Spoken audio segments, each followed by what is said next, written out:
Saskatchewan's Premier Scott Moe, who has just returned from a trade mission to China alongside an appointee from the Prime Minister, Cody Blois. He is back in Canada, I should say, and was in Ottawa today to meet with Prime Minister Mark Carney. He's with us live now from our Ottawa studios. Premier Moe, pleasure to welcome you back to our program. Wish I were there in studio to greet you. Thanks for making the time.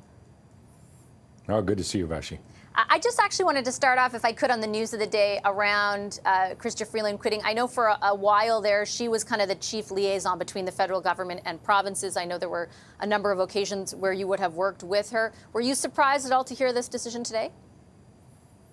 Yeah, I suppose I was. Yeah, I worked quite closely with Minister Freeland at the time. I was chair of the Council of Federation through some challenging times in Canada. And, I think I would say I wish her well in all of her endeavors. And I know that she'll bring a significant amount of effort to everything she does. And that's been my experience of working alongside Chrystia Freeland is there's no shortage of effort and in finding a positive spot with whoever she's working with. So I'm sure our country will continue to be served well by her. All right, I wanted to ask you about sort of China and then, of course, the meeting with the Prime Minister as well, Premier, and specifically on your trip to China. We spoke before you headed there. There is obviously a lot of concern in your province and right across the canola sector about these very punishing tariffs that have been layered upon each other by China. Speculation is that they're largely in response to the tariffs that Canada has placed on Chinese EVs. We did that back in 2024. Actually, Minister Freeland was one of the lead ministers on that at the time. Did you get explicit clarity from China that that is the reason that they have levied these tariffs on canola products? We got explicit clarity that there's a willingness to move forward and to look ahead and to recalibrate the trade relationship that we have more broadly, not just specifically to canola and EVs, but more broadly as well. And herein lies the challenge that we have as Canadians is our largest trading partner is to the south of us. It's the United States of America. China, likely our second largest trading partner. And how do we balance those markets alongside many other markets around the world in an environment, an international environment that is changing rapidly and where one decision with one country can have some indirect impact in another country. And so we were happy that the Chinese officials that we met with are willing to look ahead and to engage in a dialogue on what a constructive path forward will look like. I guess the reason I asked the specific nature of my original question, and I take your point that there's a willingness, and certainly when we interviewed the Chinese ambassador, there was a clear desire on the part of China to signal that to Canada already months ago.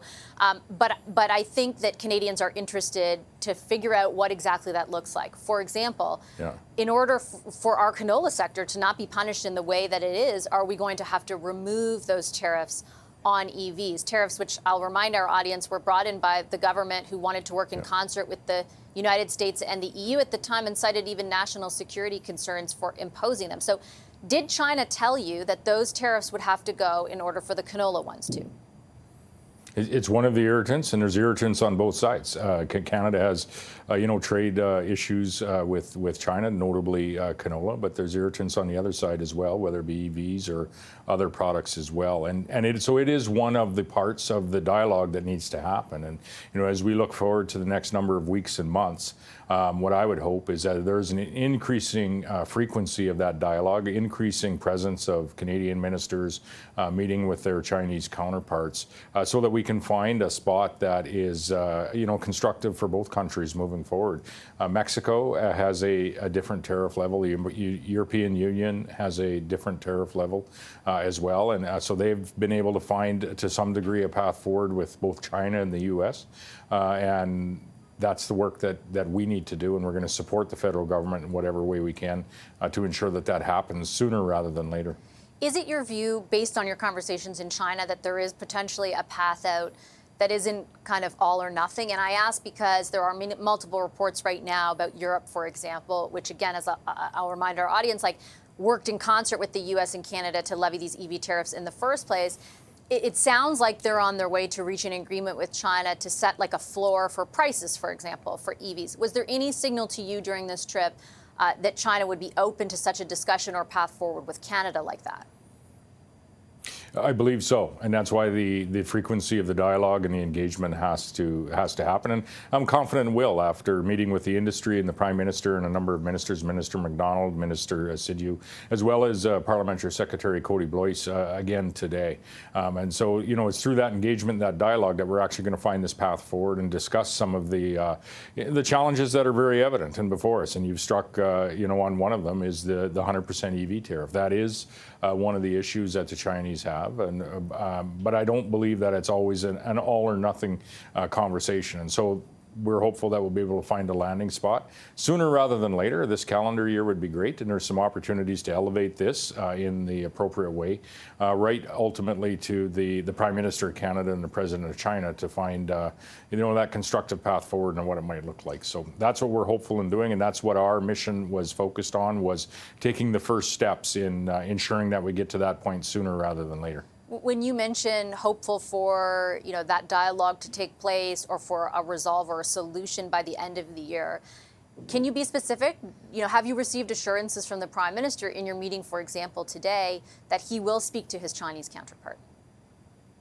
Well, there's a process for that to happen, and so what I would hope for, and what we discussed today, was what opportunity do we have for federal ministers and maybe the Parliamentary Secretary Cody Blois as well to either return to China or to continue with the engagement and keep the momentum going that occurred here this past week with the time that we spent on the ground in China. And there was momentum that was built in the work between our provincial trade office, the ambassador, the embassy, and myself and the Parliamentary Secretary that were on the ground.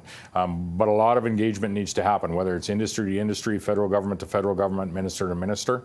And I'm confident that the federal ministers that I spoke to today understand that and are putting that into their schedule in the immediate future.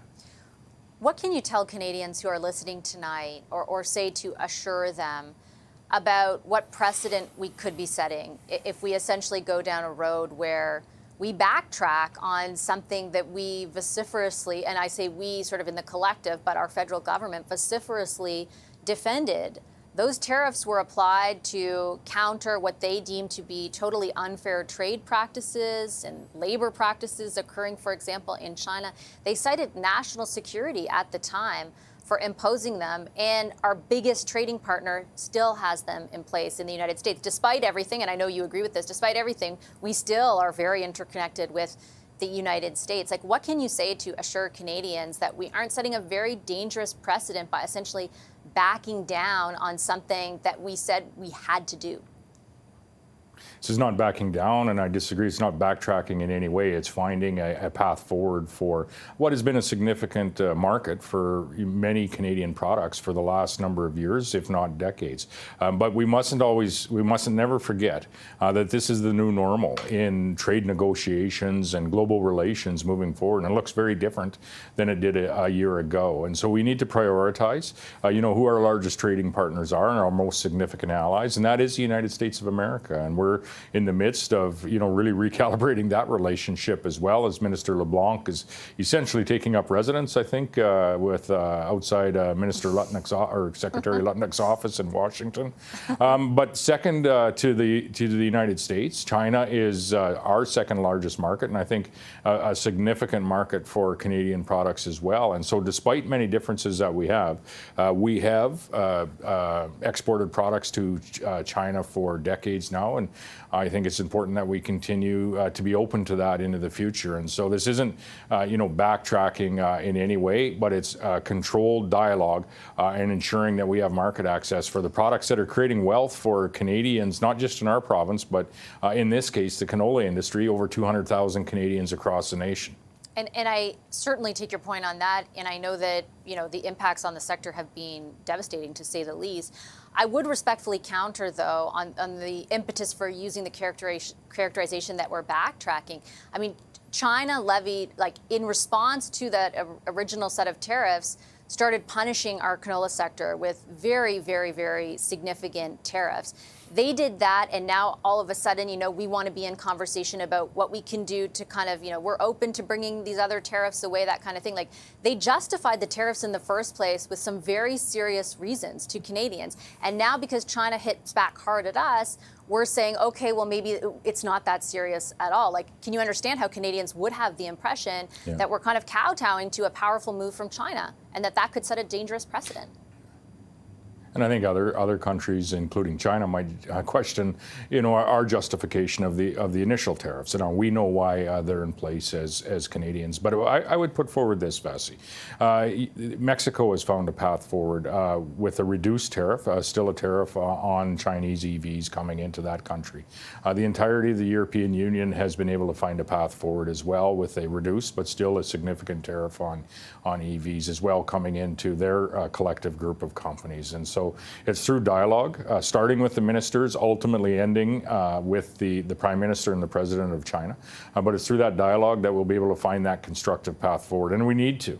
Because at the end of the day, it's not just the canola market that is impacted, but it's many other markets that are being impacted, and many other communities from coast to coast to coast in our nation. And so we need to find that balance on, what does our path forward look like with the United States of America, but also find that balance with what does our path forward look like with many, many other countries as well, including China. Even if it means compromising our values? Because that's what it could feel like to Certainly. A lot of Canadians. Well, if you look to our trading relationship with China prior to Canada implementing the EV, steel, and aluminum tariffs and quotas, we were trading quite freely with respect to the exports that were flowing from Canada into China. And so, if that is the baseline, I don't know that we're going to get back to that, free and open trade with China. But we might be able to, through dialogue, find a place that's palatable for all of the industries, and continues to ensure that Canadians can generate income and have a job. And in this case, with the canola industry specifically, never mind the pork industry, the seafood industry, it's 200,000 Canadians. Okay, I'm going to leave it on that note. Premier Moe, I appreciate your time. As always, thanks so much. Thank you, Vassie. Thank you. Scott Moe is, of course, the Premier of Saskatchewan.